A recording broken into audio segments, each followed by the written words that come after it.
Long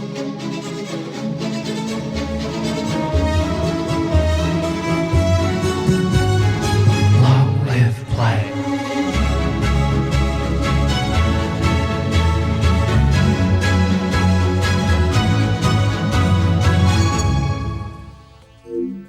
Hello and welcome to the 63rd episode of Long Live Play, the #1 Australian PlayStation podcast, full of our lukewarm takes and mostly Khayl's mental breaks, hosted by myself, Govinda Whitehurst, and the Dudley to my Voldemort, Mr. Khayl Adam.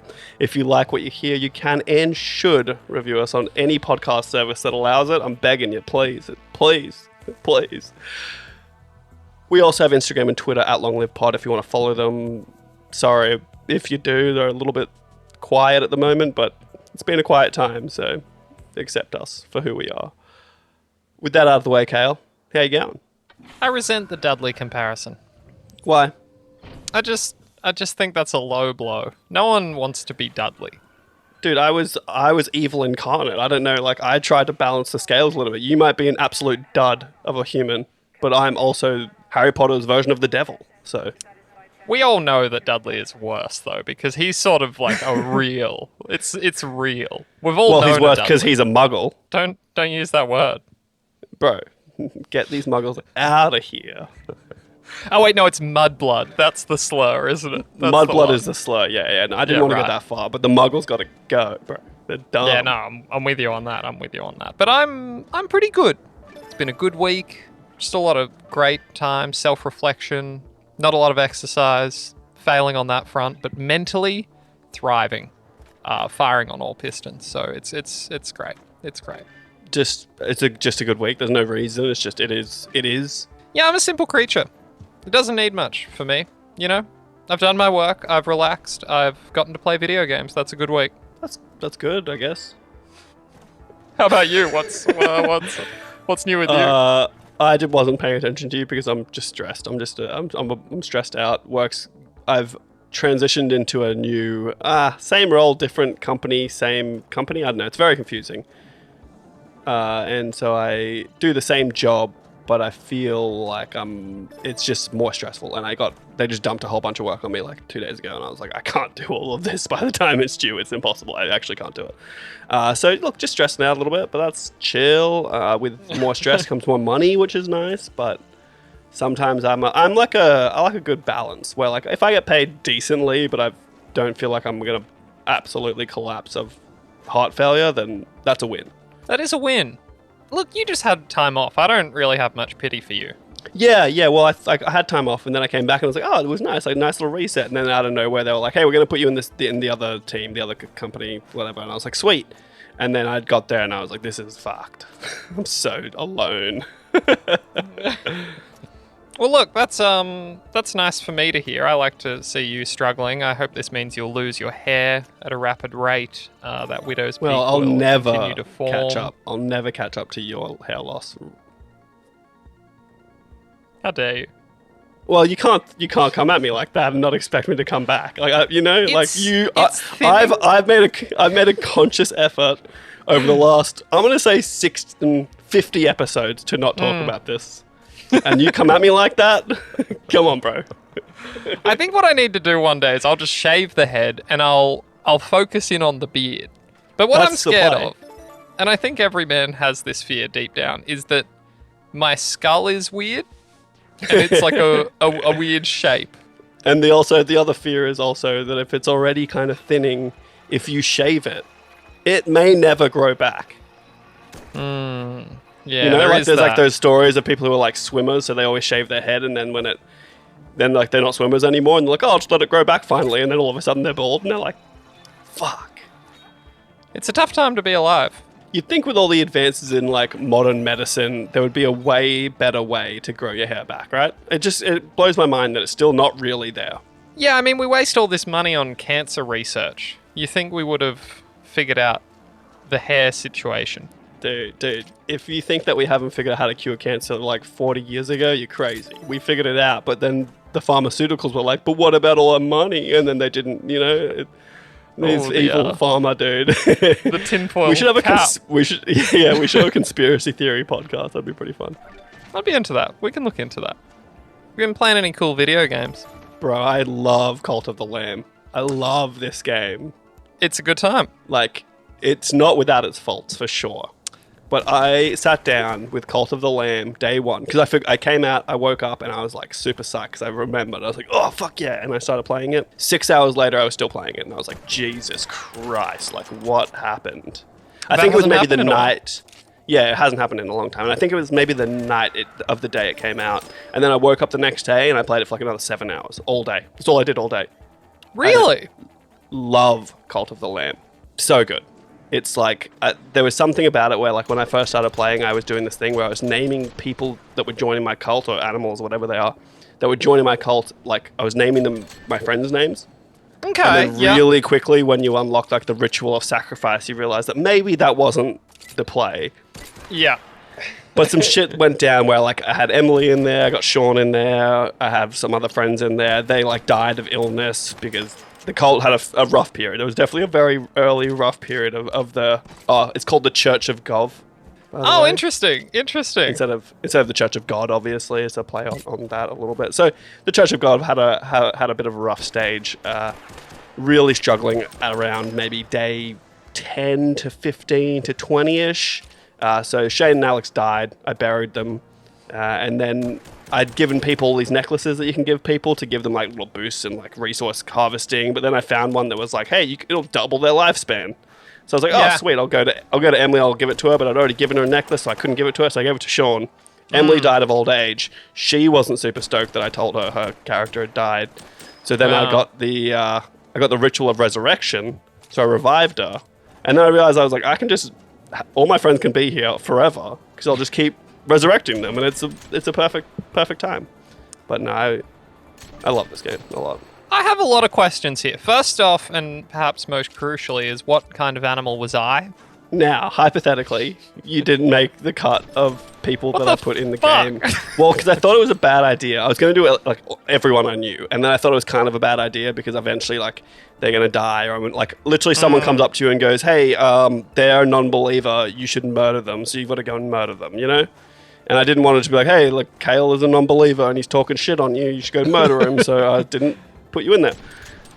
But it's such a fucking sick little game. Like it's essentially like Rogue Legacy meets Animal Crossing meets Stardew Valley.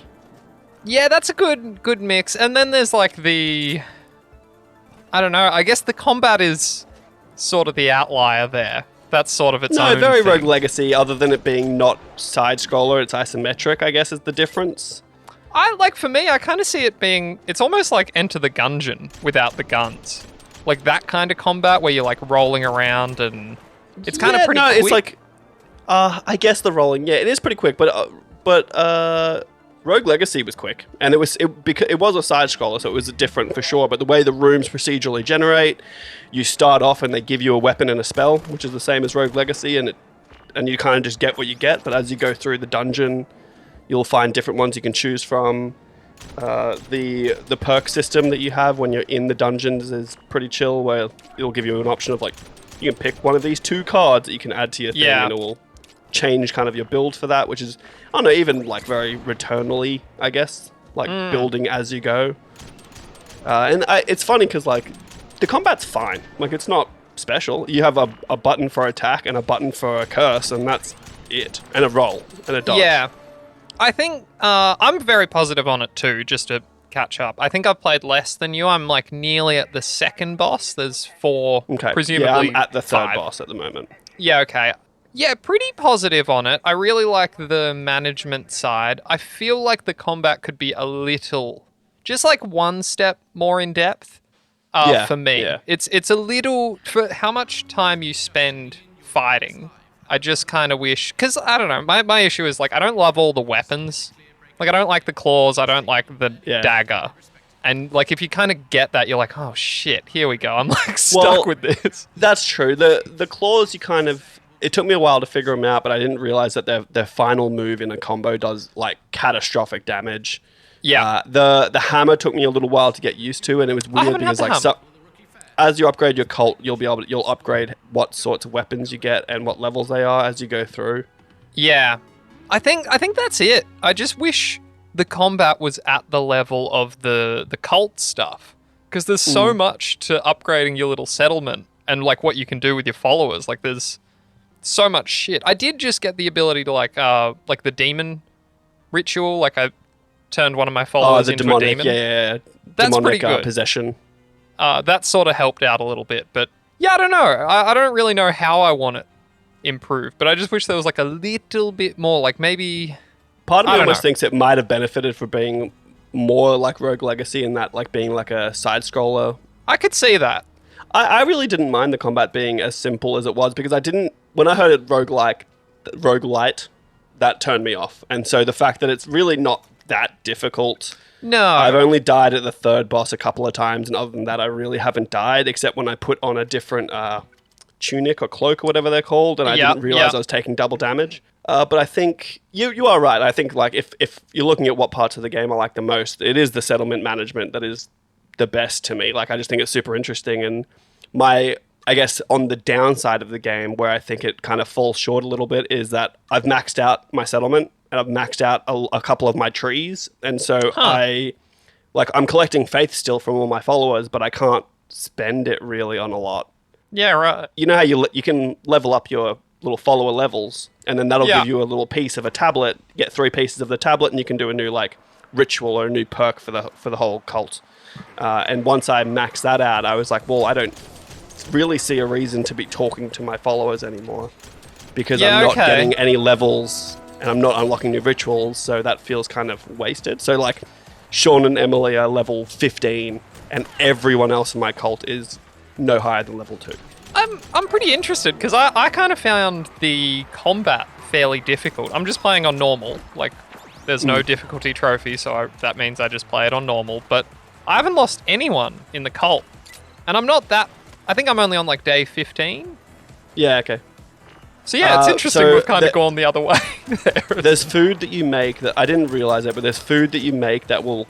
It gives you like a positive and a negative effect, and one of them is like instant death. And I think that's what happened is I wasn't realizing that my food was going to maybe kill people on like a 25% chance. Yeah, sure. So people were dying there. The other thing that gets me too that I don't love, and I really would love to know why they decided to implement it this way, but the settlement is on a diamond grid. So yeah, that is weird. It drives me insane. It really drives me insane. Like doing little moves sometimes is really tricky to get where you want it to be. And I'm like, why isn't this just like a square grid? Yeah. So that's one thing, and I would love a little more interconnection between the buildings. Like, I don't know, like, you know when you build a building in Age of Empires, like the new Age of Empires, it like fits into the village. Yeah, it looks like right. The ground like around it changes, it kind of fits in. If you put it next to another house, it looks like there's like a little like road that connects them. Like, it just kind of fits in. And that doesn't seem to be the case here. And even when I was doing some editing of like tiles on the ground, I don't know I think it's a glitch because they would reset. Like I would remove some tiles that I put down incorrectly, and then I'd come back in like 2 more days and they're back again. And so I just gave up on it. So everything kind of looks like shit because every time I'd go back, it kind of just would reset itself back to some, not even the default, but some random setting that I'd done days ago. And then I was also having a few issues where I'd be giving a sermon or I'd be doing a ritual and the game would not lock up, but it would get stuck in that animation. So I could still get to the pause menu, but I couldn't progress past the goat floating in the air in the middle of a ritual. Yeah. And so the only way for me to get past it was to exit out of the game and reload it. And even to the point where I think day 10 or day 12, I got this issue where like I had a black smoke gate exiting my village and I couldn't leave. I had that too. You had to do something specific, right? Like it's kind of a tutorial. I think so, but I didn't have a quest for it. Like I literally was just like, okay, I guess I have to get wood, but I don't have enough wood to do it. And like, it was a really weird time. And honestly, it took me like maybe 10 game days for me to get rid of that smoke gate, which was a bit of a buzzkill. But yeah, look, overall, like it is my heroine. Yeah, it's funny because we're pointing out all the negatives, but I love how it looks. And the music too is like really catchy and strange. Very strange. Oh yeah, very music. bizarre. Sometimes I feel like it's a little too much. Like you'll be doing like a ritual and it's just like assaulting your ears a little bit. Generally, I think like when you're in the world and when you're doing the dungeons and exploring. I think that's all good. I have to say the almost straight up theft of the fishing mechanics out of Stardew Valley threw me off because it's the inverse. Yeah, yep. So like in Stardew Valley, there's a fish moving up and down. You got to keep the section where the fish is. In this, the section is moving freely and you're the hook and you've got to move the hook. And I just could not wrap my brain around it after like 100 hours of Stardew Valley. I just couldn't figure it out. But I got there eventually. What else is there? It kind of annoys me. Like, so you're moving through areas. Each has a boss, and you're sort of doing roguelite runs and making your way to the boss. And this is such a minor thing, but like the boss comes and talks to you all the fucking time.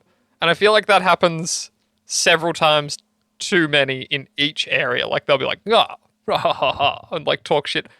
At least they do some cool stuff. Like sometimes, like I just had one where like the boss turns up and he made one of my followers hungry.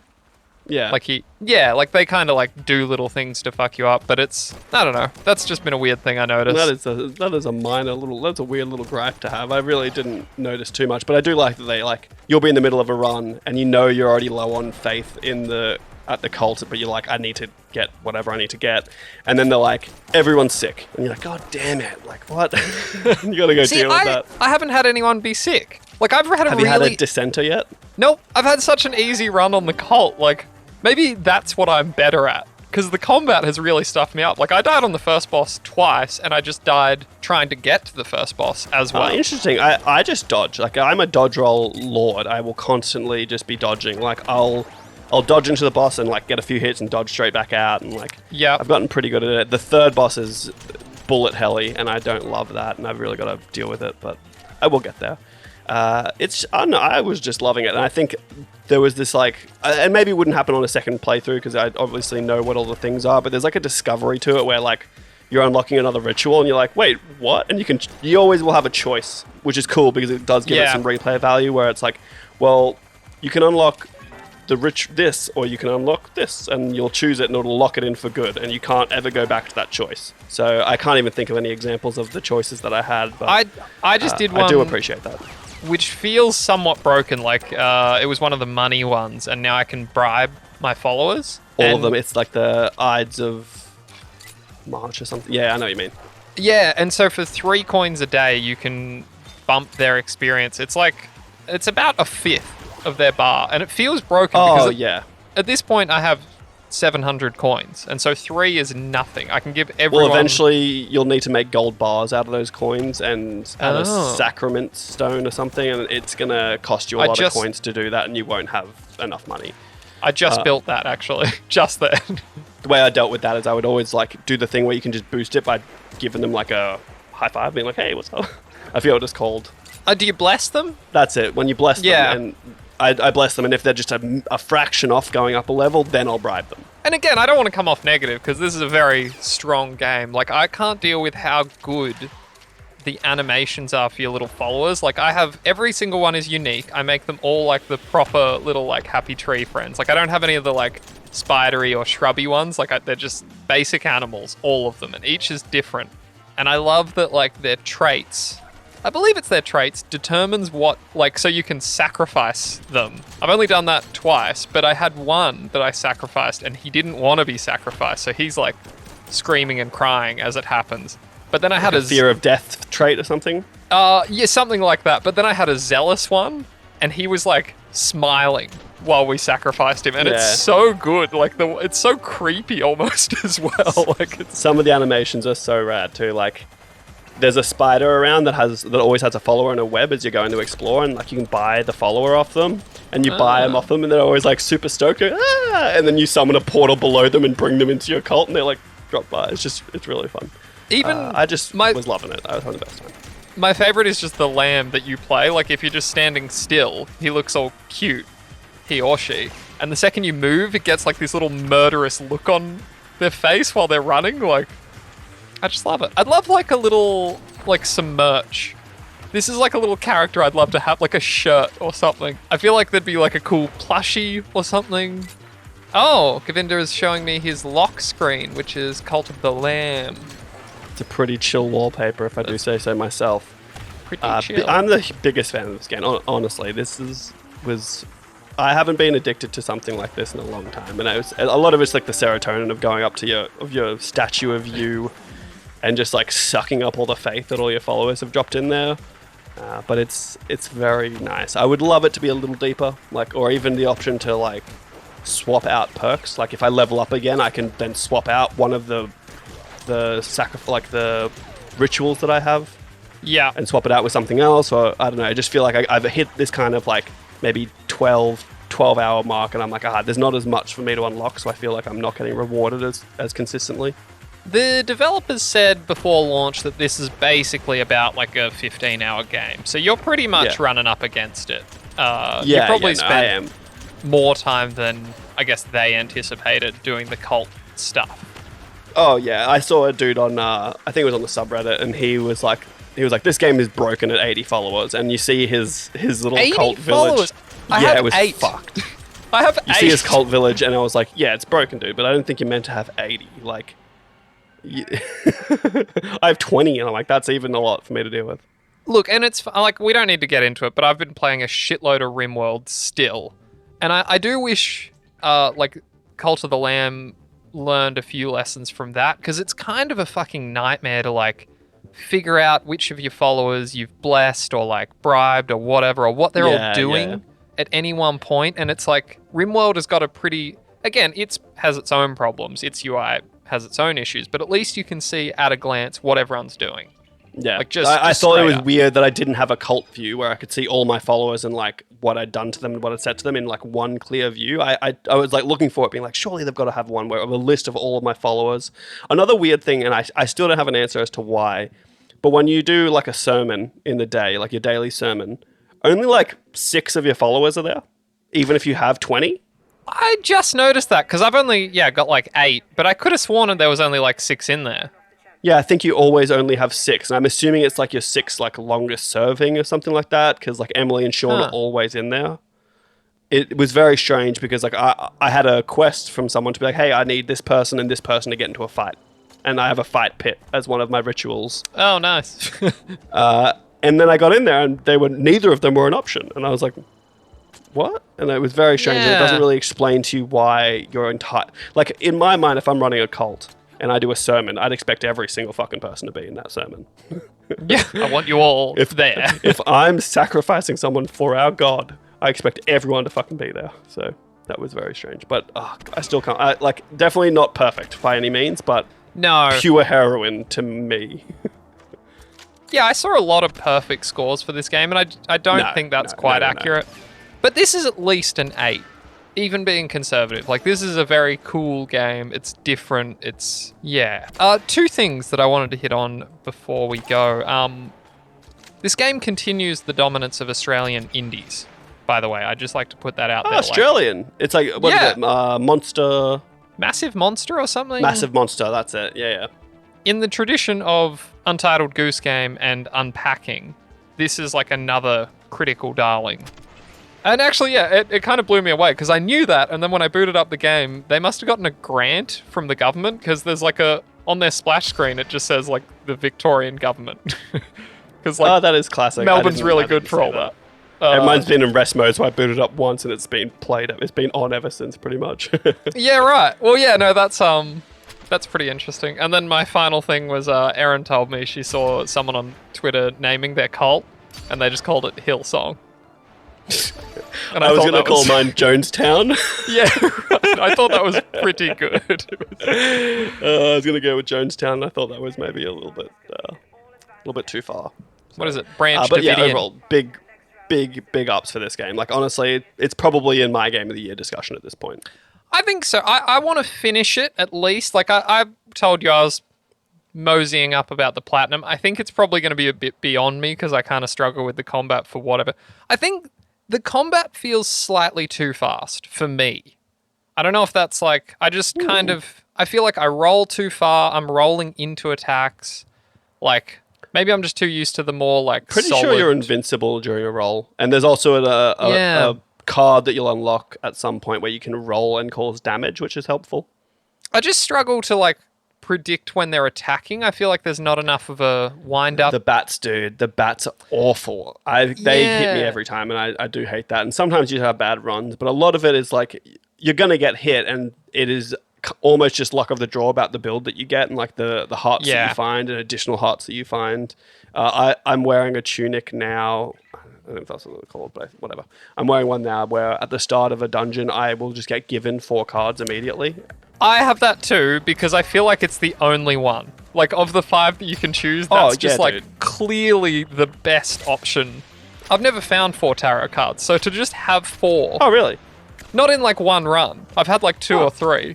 So this is like, it feels like such a clear advantage to have from the get-go. Yeah. Yeah, it is a good one. I mistakenly got the other one first. That was you'll build up extra damage. No, it's every kill will build up your damage output, but you take double damage, and it will reset if you get hit. And so I was like, this is not fun. Apparently, that is the trick to get the platinum. Is you take that, so you build up that damage meter, and then when you finally get to the boss, you can drop them quick. Well, yeah, because you can't get hit anyway, so you might as well. And the other trick, just for anyone else playing, is when you go into these areas and you want to replay a boss fight, those shrines that you can like steal favor from, if you attack them and destroy them, it'll transport you directly to the boss, so you don't need to like... that is a good tip. I need that. But I thought I might do the platinum, but I just don't know if I can be bothered trying to fight bosses and not get hit. I feel like it's a huge that'll be a hair-pulling moment, and there is... Yeah. So... Big fan so far. I will say, I think I might be able to get the RimWorld Platinum. I'm slowly just nipping away at that one. I got like another 2 trophies yesterday. Maybe not, but that could be like a fun little something. And really quickly, finally on Cult of the Lamb, I'm pretty sure, and I could be wrong, and I am often, so take that with a grain of salt.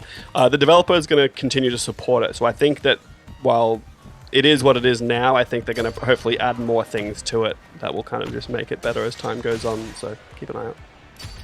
Yeah, it'd be interesting to see what they do. Like, yeah, they could add some more bosses. I could see this being supported with like DLC, like another area.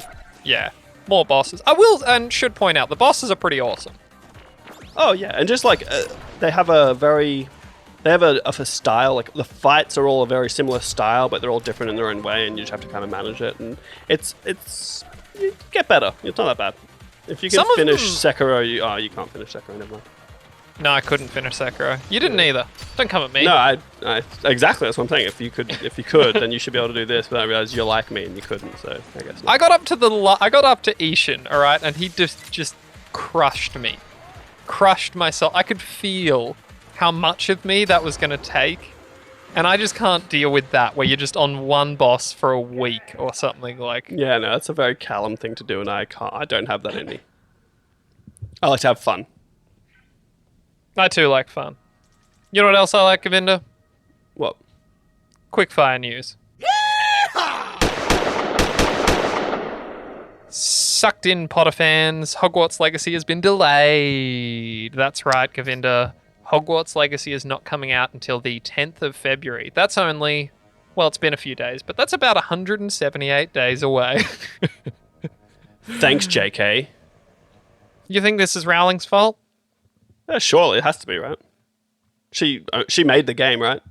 I think so. I think she's deeply involved. This isn't horribly surprising. We didn't even have a firm release date, we should say. We speculated that Khayl it could be... I did speculate, famously, that it would come out at the start of December. So this feels like a 3-month delay to me, even though no one ever promised me that day. Yeah, definitely a little disappointing. But again, I don't really care at the end of the day. I'd rather them take 3 months to make it a game I want to play than absolutely bottle it and release it early and do a Battlefield 2042 on us. I just had a thought. Like, we do this so often. We talk about all these delays and stuff. In my mind, I can't even really think of what's still coming out this year outside of, like, God of War and Callisto Protocol. I really can't think of any other... The Last of Us. Arkham Knights, I think, is still on Gotham Knights this year.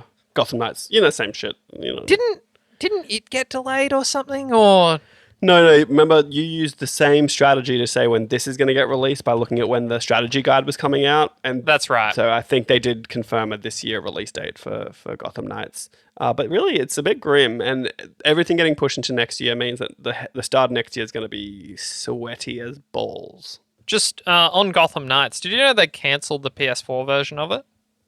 Good. Yeah, no, we spoke about that. We did, yeah. That's like kind of a interesting new thing that seems to be cropping up, but yeah, I keep forgetting that I'm kind of hoping that in the wake of like Cyberpunk, other developers are like, it's just not worth it. If it's not playing well, it's not worth releasing it absolutely melted. Yeah. So why do it? But yeah, this is kind of fine. Like, I'm going to be stoked for this game when it comes out, but I'm not so hyped that this really hurts. Like, it felt like it was months away anyway, so what's a few more? Yeah, and it was also one that, like, while I want to be a wizard in a wizarding world, and I have since I was 13 years old, it's also one that I'm, like, a little skeptical on. And so that's why I'm like, if they just need more time to cook it properly, then just take the time. And I again, yeah, rather it be complete and feel not broken, you know? Yeah. Finally on Hogwarts Legacy, we're getting an exclusive look, Mr. Jeff Keighley has told us, an exclusive look at the game during Gamescom's opening night live, which is next Tuesday, Govinda. So next week, we'll have a lot to talk about. That's actually pretty cool. It's actually almost perfect for us because I think that means it's going to be our Wednesday morning. Yeah. Even, I guess we'll have to talk about that. But if it is, we'll check out the times. Maybe we should delay slightly to cover that because that'll be 30 announcements, allegedly. Well, we'll just have to have if it happens Wednesday morning, we'll record that night. And Yeah. This is great for big everyone. one again. Everyone needs to know about these. Everyone needs to know about the thing. Logistics. All they need to know about is it's coming out on Friday next week. Except be excited. Please be excited. I'd like to see, like, I guess, like, an actual gameplay demonstration. Like a... You know how they used to do, like, a live gameplay That's look? what I miss about E3, yeah. It's like Yeah, people on like- stage holding a controller, playing stuff. And then things would go bad. That was always classic. Like that incredible Uncharted one. Where it was just kind of fucking struggling to happen, but... Yeah, I love the ones where they just didn't quite go right. And I can't even think of the ones off the top of my head, but it was the best when, like, it just froze on stage or something. It was awesome. Oh, God. All right. Moving right along.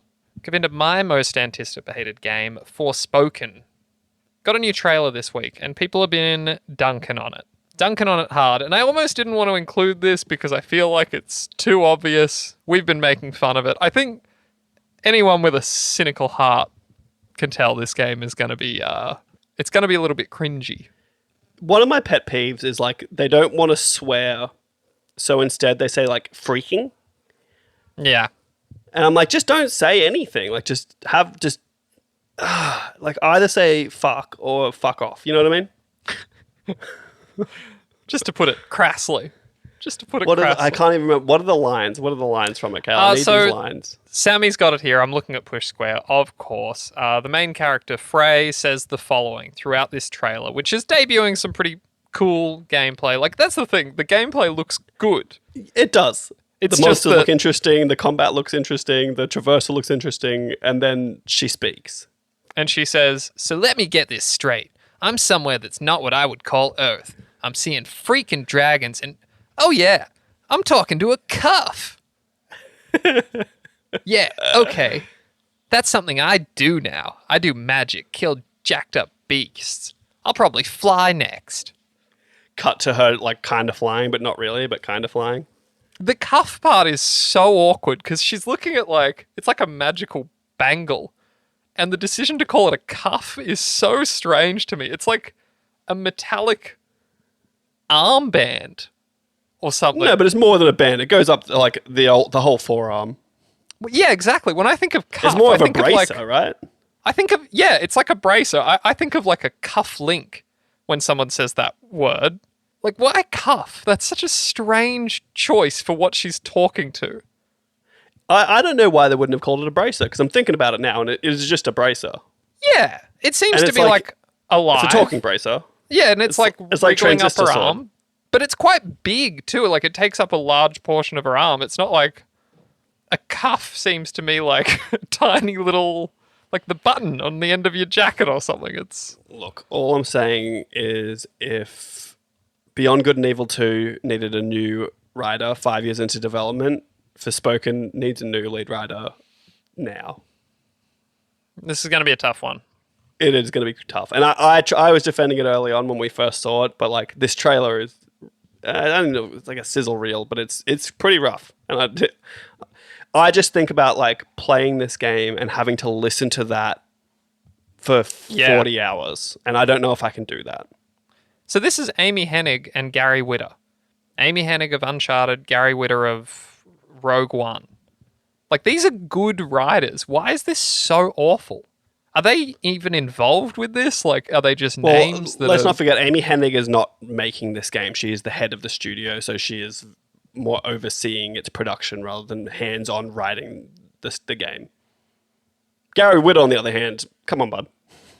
Yeah, it's crazy how bad this is. Like, I feel like maybe they do the big picture stuff and there's junior writers that deal with the dialogue. I don't know how it works. But they had to have seen this trailer before it went out, so maybe they're just out of touch, you know, like Principal Skinner. It's the kids who are wrong.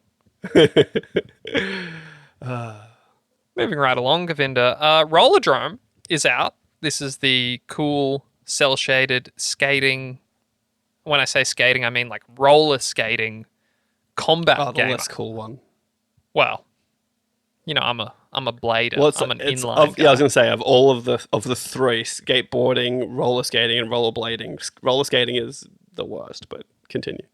You can get a cool little trial as long as you're subscribed to PS Plus Premium. You can get a limited trial. I believe you get 2 hours to play this thing. That'll be the trial limit. That's always the trial limit for all of them. So I might even try this because I do have Premium and I haven't really used it for anything, which is sad. Something I haven't included, and we probably should have, is that I think we're going into month 3 and there's nothing for the premium collection this month. There's no new games. There's no new PS1, I mean, we don't have the PS2 stuff anyway, but there's just nothing. Yeah, I this did month. see something about that. I feel like it's because there's been something in the last 2 months though. Oh yeah, there was something last month, but this month we get nothing. And it's like they're already dropping the ball on this shit. It's like, this is not Game Pass. Like, yeah, we you're just just getting the to trials. Well, it's not Game Pass because they did a weird tier system for some reason. I mean, yeah, like, I feel like we should have had expectations. This should be like a PS1 game every month. Like, there should be some baseline of what they have to hit, because at the moment that it's just like, I think we're going to get dribs and drabs. And well, the thing that's really strange to me is like some of the stuff that's on Premium doesn't feel like it should be on Premium, like the BioShock collection. Or like BioShock 1 and 2 is part of Premium. But I'm like, but what do you mean? It's not it's not like a classic game. I guess it's like PS3, so that's maybe why it's gone into Premium, but it just seems very odd about some of the games that they chose to put into that catalog and not just put into Deluxe. And it's weird. The tier system, I think, was a big mistake. the whole thing is very confusing. I will say I did download the trial for Tiny Tina's.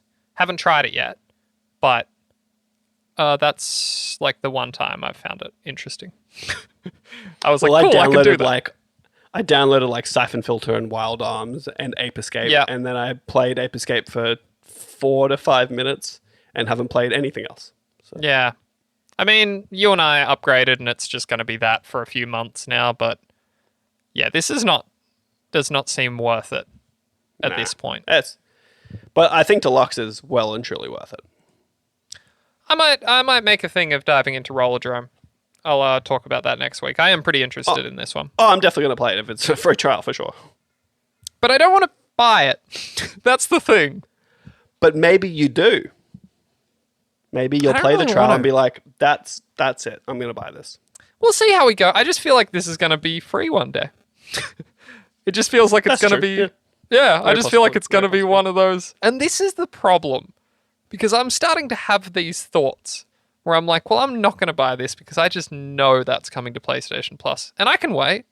I can wait 6 months on this thing and get it for free. Like, I'm starting to look at games like that. Like, you are just a PlayStation Plus game. It's because there's too many. There's too many games. Like, you've got to be more selective with what you're actually spending your money on. Otherwise, you're spending thousands and thousands of dollars a year, and like, do I want to play Rollerdrome? Does it look cool? Yes. Am I going to buy it? No. And I know that now. Like, I'm not doing that. But if it's free one day and I play the trial and enjoyed it, I'll play it when it's free one day.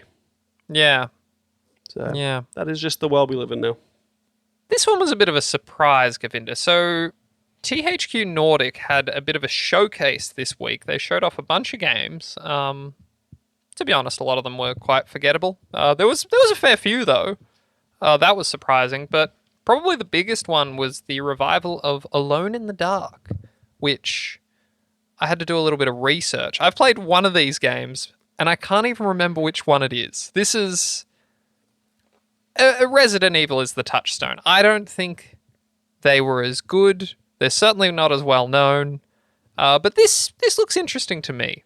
It had very American Horror Story vibes, if you've ever seen the show.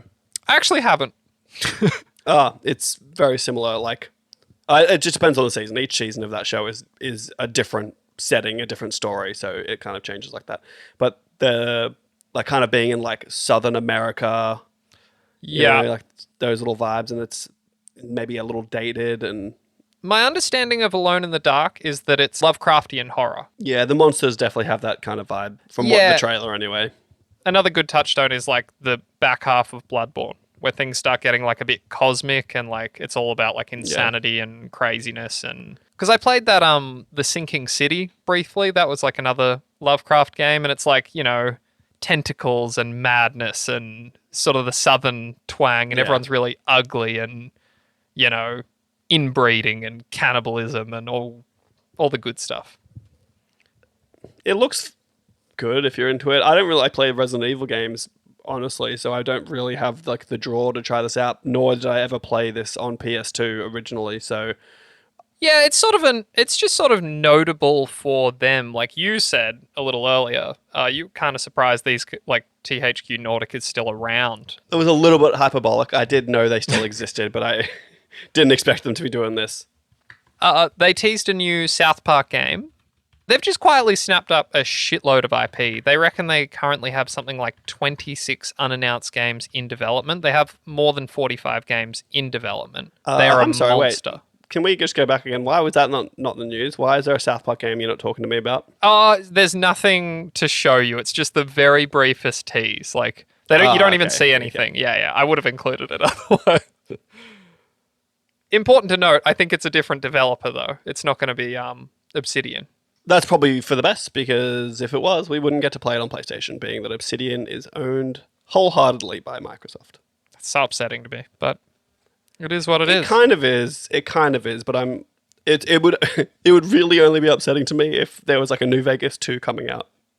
Oh, actually, that's not true. Outer Worlds, that'll be a bit of a miss. But hey, your boy bought a PC, so yeah, that's nothing's off the table.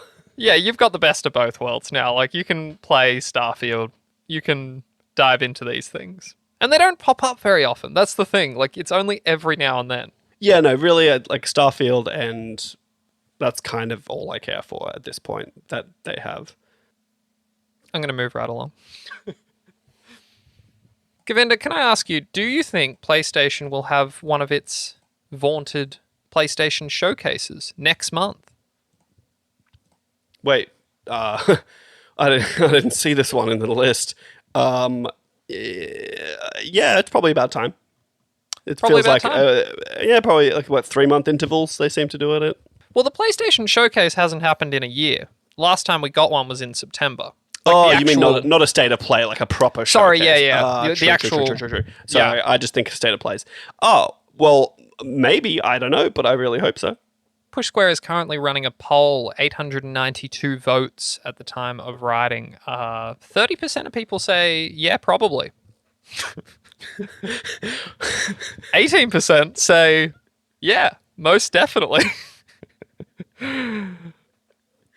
6% say, no, definitely not. Why is this poll relevant? It's people not. who have no information. It's what we, the kids, call a vibe check, Govinda. There's a feeling in the air that we're due for this. We are. They need to tell us what's happening next year because we don't know anything about next year, and I feel like it's due. And they're not doing E3. They're not doing Gamescom. They need to tell us something at some point. And I don't know. Sometimes I think they're waiting for Microsoft to move first, like the classic E3 vibe. But I just start telling me what's happening. Correct me if I'm wrong, but outside of, and I'm not going to count The Last of Us, but outside of Forbidden West, have we had a first-party release this year? Not a first party, no. Only first party this year is going to be Forbidden West and God of War. The Returnal doesn't count because they were bought after Returnal was purchased. And Returnal wasn't this year. Wasn't it? No. PS5's almost been out for 2 years as of November. Jesus, or what's December. happening to time? Yeah, no, Returnal was last year. Okay, that's We've been kind of- recording this episode for over a year, remember that. And Returnal would have been podcast. very early in... This episode? It feels like it, but... It feels like we were recording this episode for years. I'm losing my mind. Yeah, no, this podcast. Yeah, that's... I know that on some level, but at the same time... God, I could have sworn Returnal was like January or something. But no, you're right. No. 'Cause honestly, Elden Ring- you know what's crazy? It probably was January last year. Yeah, Elden Ring was February this year, and that feels like Yeah. fucking forever ago, because it kind of was. It was... Well, no, it wasn't forever ago. It was 6-7 months ago. I'm pretty shocked we don't have at least the announcement of DLC for it. That's got to be coming real soon. I would maybe wager it's a Gamescom announcement. Yeah, that's good. I'd predict that. It's about time. And I actually think potentially either at Gamescom or at whatever, if they do a showcase for PlayStation, I think Horizon Forbidden West DLC will be announced as well. If you and I were better organized, we could have come up with like some cool predictions and then checked it out next week. But of course, we're learning this right now. Don't blame me for this. That's all I'm going to say is I edit this show. I make sure it gets up online, on time, on the day that we say it's going to get up. You're in charge of the show notes and running this show. That's not what you said on the air. You said that you're the producer, lead writer, editor, and I'm like your assistant, I believe you said on this show. Well, no, that's what it feels like because you do nothing. I would like to see Elden Ring DLC. I fired it up just the other day, and god damn it, do I want to go back. I want to start again, but I want to have something new driving it forward. Yeah, no, I'm going to definitely leave that one alone until DLC comes out and then go back to it. You beat it in the end. Did you platinum it? You've asked me this a few times on this show. Yeah, I know. And I some have reason- finished it and I have platinumed it. Yeah, that's interesting. I almost don't believe you. Check my fucking trophies, bro. Yeah, no, I'm not gonna. PSTrophies.org, baby, let's go. Come at me, bitch. This one's fascinating, Govinda. I wrote this story, and it's fucking criminal that it didn't get more attention. The title is, in an alternate Spider-Verse, Marvel's Spider-Man had a multiplayer mode. Now, Insomniac released Marvel's Spider-Man on PC just a few days ago at the time of this recording. And of course, PC gamers fucking blew this shit wide open. And in the code, they found references to what has to have been both competitive and cooperative multiplayer modes. Now, there's references to Miles Morales. There's like...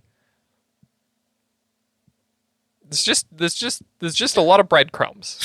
There's just a lot of breadcrumbs, Govinda. And I can't help but think how awesome that would have been. Would it?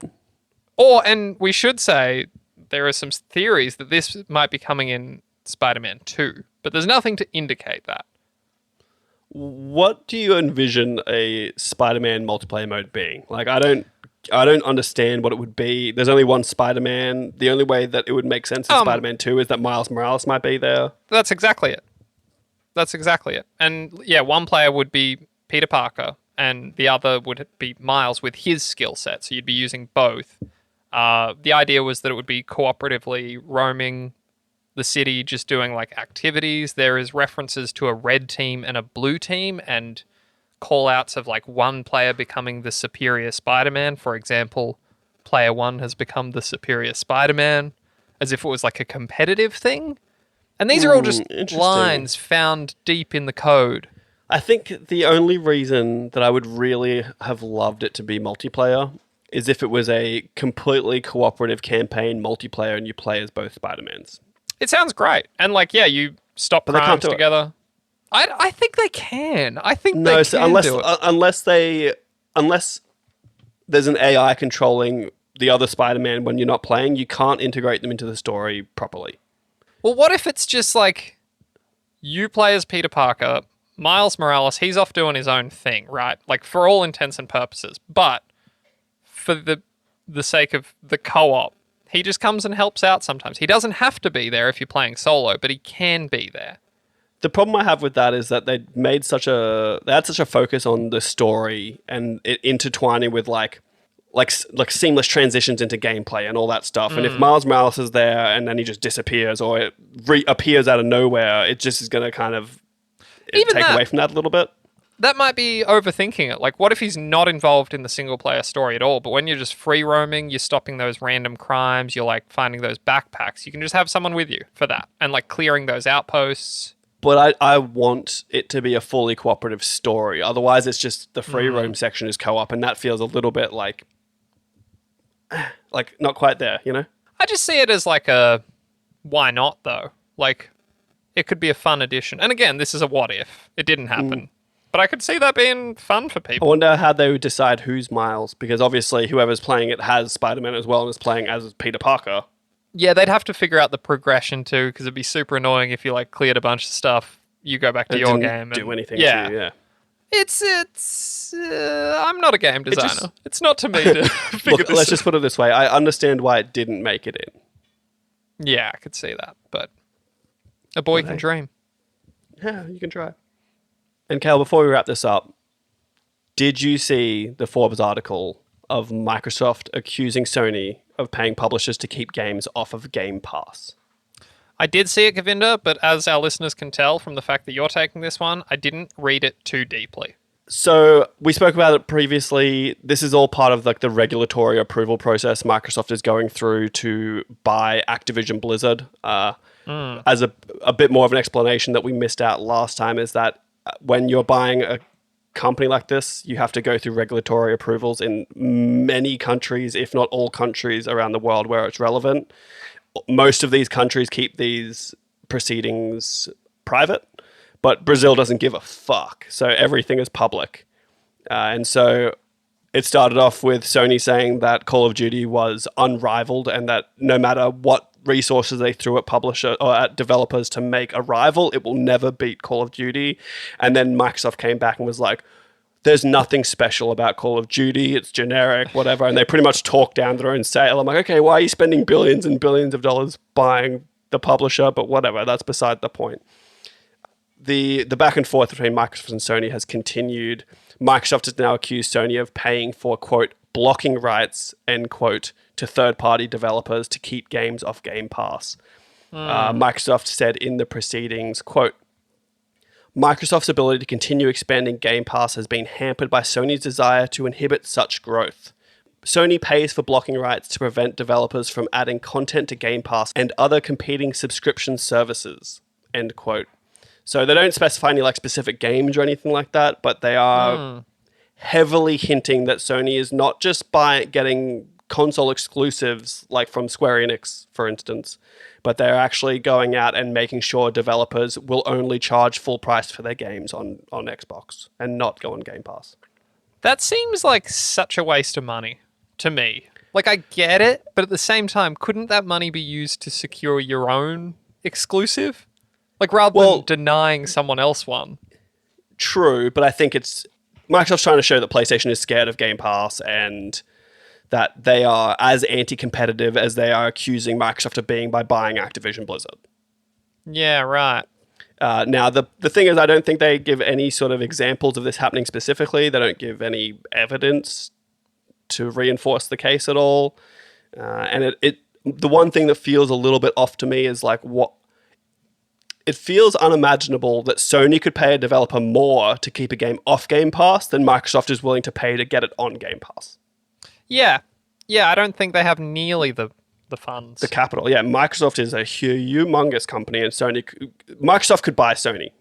Like, yeah, if they were for sale. And have plenty of money left over. So it seems weird to me. And I guess maybe it's if they get in early, maybe. I don't like PlayStation just gets to the developer first and says, "Here's money, don't go on Game Pass." Maybe, but I don't know. This is a funny little proceeding though, and I'm here for it because I just like hearing this back and forth of Sony sounding super desperate and Microsoft talking down its own product and its own multi-billion-dollar purchase of a publisher.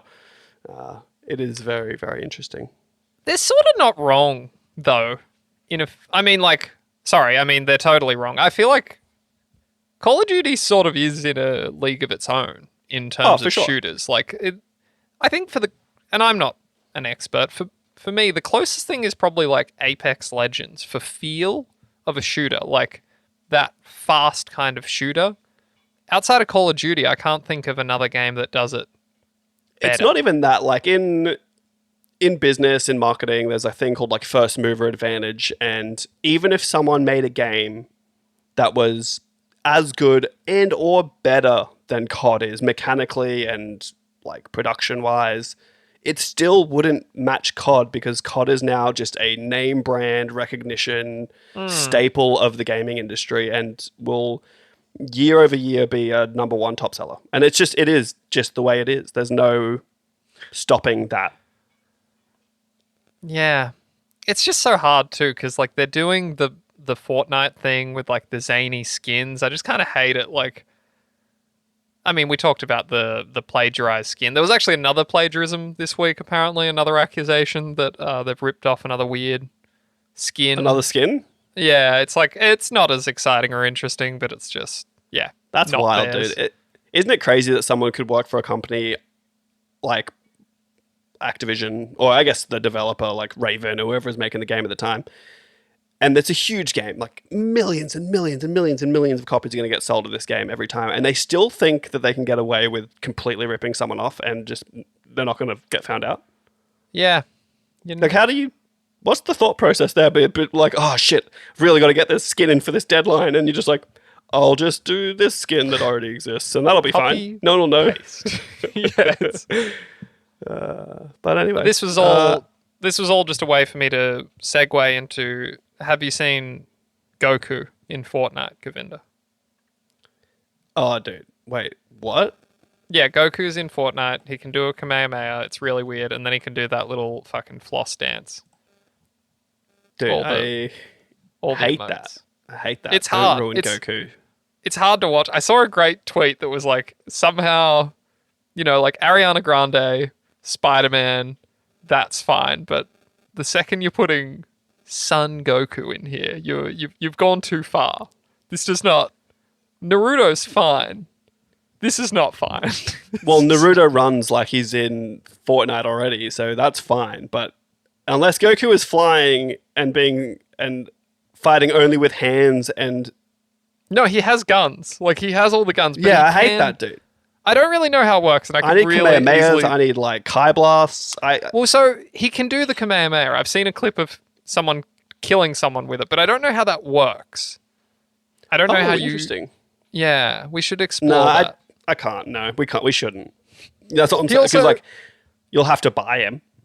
Well, and the other thing is he looks like shit. The face is all fucked up. It's not like the other ones, which are kind of all right. Like, Naruto looks how he does, but this Goku is all fucking warped. It's really weird. Yeah. Well, do you want to play Fortnite right now? Definitely not. Yeah, me neither. Or you got anything else for me, or nah? No, I think that's it. I think we're going to just have a nice little sneaky one, and then next week we're going to come back and we're going to talk about Gamescom. Yeah, it'll probably be a big one, so it'll make up for this little one, and I needed a little one just so my brain doesn't fry. Explode. So, yeah, pretty much. So I guess this has been episode 63 of Long Live Play. Is that correct, Khayl? That is correct. Huh. And just to clarify, I've been me, but you've been you, right? That's correct. Huh, that's crazy. And if someone wanted to find us somewhere, could they? They could. Where? On the internet. Cool. Well, anyway, keep playing games. Goodbye. Goodbye.